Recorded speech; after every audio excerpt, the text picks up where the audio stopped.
is Jarrod Horak, and this is my latest handicapping video. Busy weekend this weekend. For Friday, October 6th, I just did an Alcibiades video, and for this video, I'm going to do the Grade 1 Breeders Futurity at Keeneland. And there's a lot of Breeders' Cup prep races, so keep checking my YouTube channel. I'm going to cover as many of these as I can this weekend. And if you're interested in my Breeders' Cup articles, head on over to todaysracingdigest.com, and you will find all of my Breeders' Cup articles at that website. I'm going to be posting a lot of articles that have to do with Breeders' Cup angles, jockeys and trainers to watch, some recent trends, all of that information in my Breeders' Cup articles at todaysracingdigest.com. I covered all 5 of the Breeders' Cup Friday races and articles, and then I just did an article about the Breeders' Cup Dirt Mile. And I will provide in the description in this video, I'll provide links to all the articles that I've written so far. Now, if you're interested in my full card analysis at Santa Anita Park, you will find those full cards at therunawayrhorse.com on my sales page, and you can purchase individual full cards, weekly and weekend packages, the entire meet, and then both Breeders' Cup days as well. So go on over to therunawayrhorse.com on my sales page for more details. Let's dive right into the analysis of this video because we got a lot of videos to cover this weekend. And I'm going to do the 9th race at Keeneland, and it will be for Saturday, October 7th, 2023. The Grade 1 $600,000 Breeders Futurity, 2-year-olds, mile and a 16th on the main track, scheduled post time 5:14 p.m. Eastern. The Wine Steward, a New York bred, is going to break from the inside post. And this horse ran well in all 3 starts. He's 3 for 3 for trainer Mike Maker. And Luis Saez is going to get aboard, and he did ride him to victory in his 2nd career start. He romped in his career debut, New York bred company, 5 furlongs at Belmont Park after stalking the pace. 2nd time out, he stalked and he pushed clear, and he won the Bashford Manor at Ellis Park. That was against Open Company, and he won that one by more than 2 lengths. His last start, back with New York bred company in the Funny Side Stakes, 6 furlongs at Saratoga, he stalked from the outside post, and he was able to just get up in the late going to win by a head there. El Grandeo was the runner-up, and he was the clear runner-up, and he was the next out winner. So the Wine Steward, stretching out in distance, should save all the ground. And he'll probably end up stalking the pace again. Number 2, Timberlake. He's also cross-entered in the Grade 1 Champagne Stakes for trainer Brad Cox. And he's going to take blinkers off, and this is a son of Into Mischief, and they paid $350,000 for him. His career debut, he stalked after having a slow start, and then he retreated. His 2nd career start, he romped. He dueled on the lead with a much better start. In the debut, he had post 10 in a 10-horse field. He had post 7 in a 9-horse field in his 2nd start. He dueled early, he put away his pace rival, and he kicked clear, and he won by 9 lengths. The runner-up and the show finisher were both next out winners. And Timberlake returned in the Hopeful Stakes as my top choice. They bet him down to be the favorite that day, and he broke slow, but that was okay because the pace was very quick that day, 22, 44, and 4. The pace really fell apart, and Timberlake ran a quality race. He finished 2nd there. Nutella Fella, an outsider, was the closer, the best closer that day, and he was able to take advantage of a fast pace and defeat Timberlake by a length and a half. So that was a quality effort. Florin Giroux is going to ride back. I think they want to take the blinkers off to get him to settle a little bit. Again, we'll have to see which spot he goes in. Will he go in the Champagne or will he go here? Number 3, Awesome Road. He's also trained by Brad Cox, and this is a $600,000 quality road colt. And AP Indy is the dam sire here, and he looked good in his debut. He was the favorite. That was at Ellis Park, and that was at 6 furlongs on August 27th. And he pressed, and then he dueled, and then he took the lead, and then he edged clear, and he won by 2 3/4 lengths. The place finisher was 10 lengths clear of the rest, and that runner-up was the next out winner. So Awesome again, Awesome Road in that debut was solid, and then he was flattered when the runner-up came back in and won.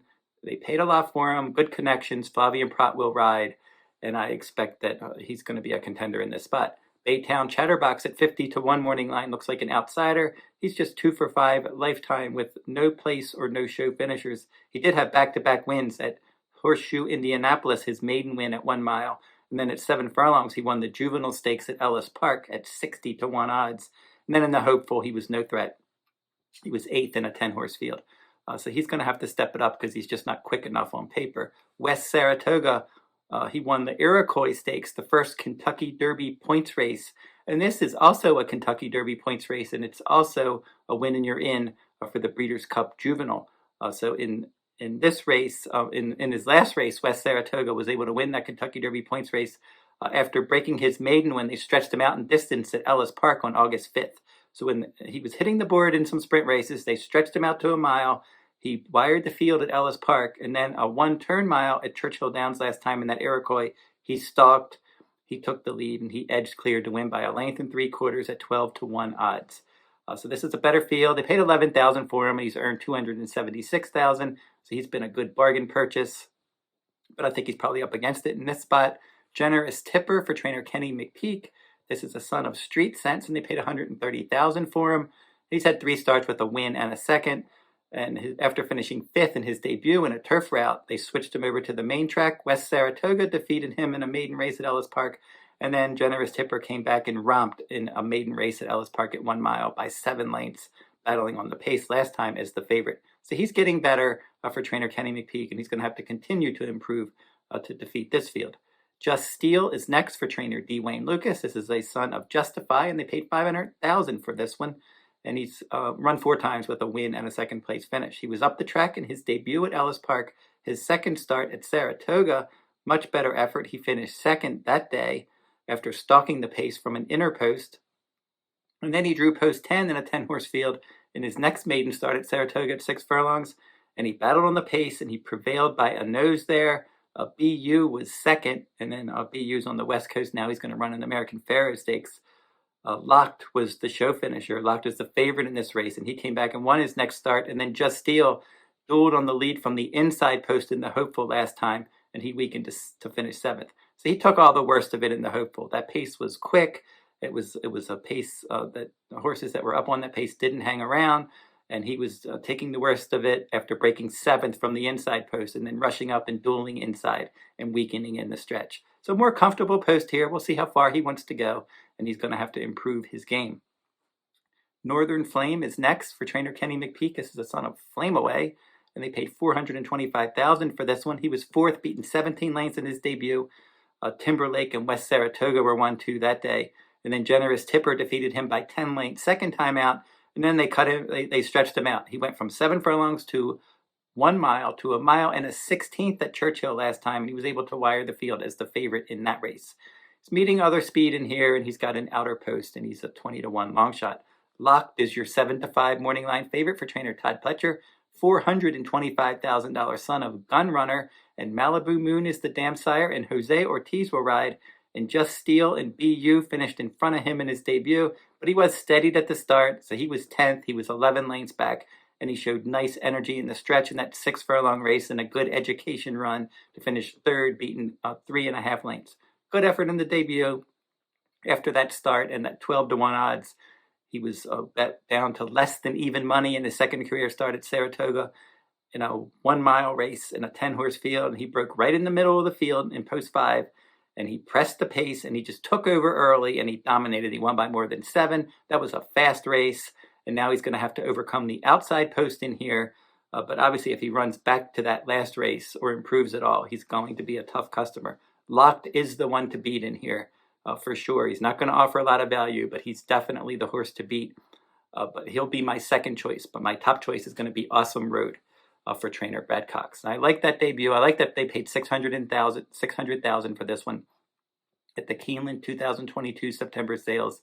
And I liked his effort in his debut on August 27th at Ellis Park at 6 furlongs, post 3 in an 8-horse field while he pressed. He took the lead, and they slowly edged clear, and that runner-up was 10 lengths clear of the rest, and then he came back and won his next start. So Awesome Road for Brad Cox is supposed to be a good one. Maybe he seems like he'll have maybe a post-position advantage over his main rival, Locked, and maybe he'll get the jump on that one. Maybe Locked will get hung out wide. Awesome Road will be able to save some ground, maybe get the jump on that one, and try to hold off that one in the stretch. So Awesome Road over Locked in the 2023 Breeders Futurity at Keeneland on Saturday, October 7th. So don't forget to like, subscribe, and comment if you like this horse racing content. Again, check out my Breeders' Cup handicapping articles at todaysracingdigest.com. Just go over to that website, click on their news tab, and you'll see all of my Breeders' Cup articles right there.